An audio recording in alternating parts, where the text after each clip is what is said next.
களஞ்சியம் மொபைல் ஆப்பில் குடும்ப உறுப்பினர்களை சேர்த்துவது எப்படி என பார்ப்போம். அப்டேட் ப்ரோஃபைல் ஐ கிளிக் செய்து பிறகு ஃபேமிலி மெம்பர் டீடைல்ஸ் கிளிக் செய்யவும். அதில் புதிய உறுப்பினரை சேர்க்க ஆட் மெம்பர் ஐ கிளிக் செய்து அதில் தங்கள் விவரங்களை பூர்த்தி செய்து சப்மிட் கொடுக்கவும். உங்கள் குடும்ப உறுப்பினர்களது விவரங்கள் அப்டேட் ஆகிவிடும்.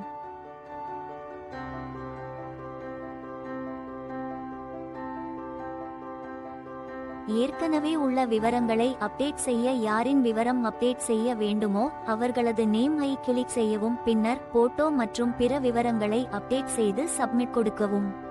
குடும்ப உறுப்பினர்களது விவரங்கள் அப்டேட் ஆகிவிடும்.